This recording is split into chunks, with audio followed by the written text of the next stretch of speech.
పటాన్చెరులో TPCC chief Revanth Reddy మాట్లాడుతున్నారు. ఇప్పుడు live చూద్దాం. కానీ నేను ఒక్క మాట ఈ పటాన్చెరు గడ్డ మీద నుంచి కేసీఆర్ చేయాలనుకున్నాను. తప్పకుండా డిసెంబర్ 9 తర్వాత కేసీఆర్ కు డబుల్ బెడ్రూమ్ ఇల్లు కట్టించే బాధ్యత నేను తీసుకున్నాను. ఎక్కడ ఎక్కడ ఎక్కడ ఎక్కడ కట్టించా బిడ్డ 1,00,000 కోట్లు మిగిలో 10,000 ఎకరాలు ఆక్రమించుకున్నందుకు తప్పకుండా నీకు చర్లపల్లి జైల్లో తప్పకుండా చర్లపల్లి జైల్లో నీకు డబుల్ బెడ్రూమ్ ఇల్లు కట్టిస్తా.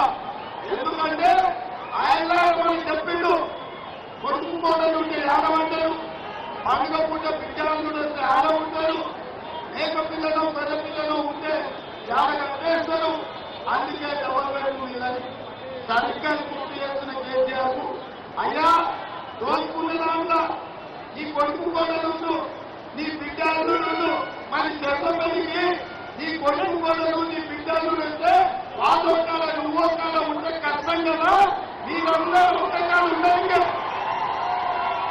మిమ్మల్ని అందరినీ ఒకే దగ్గర పెట్టడానికే చెర్లపల్లి జైల్లో నీకు డబుల్ బెడ్రూమ్ ఇల్లు కట్టించే బాధ్యత మా కాంగ్రెస్ పార్టీ కార్యకర్తలు. అందుకే మిత్రులారా, ఇవాళ మా యువకులందరూ ఉత్సాహంగా చెప్తున్నారేదో ఇది జరగాలంటే డిసెంబర్ 9 రావాలి. డిసెంబర్ 9 కంటే ముందు నవంబర్ 30 నాడు పటాన్చెరు ఎన్నికలు ఉన్నాయి. వాళ్ళు ఇవాళ ఒకటే నమ్మకం టీఆర్ఎస్ వాళ్ళది. మా దగ్గర ప్రజలు లేరు, మా దగ్గర నాయకులు ఉన్నారు, మా దగ్గర మందు ఉన్నది, మా దగ్గర మంది ముంచిన సొమ్ము ఉన్నది.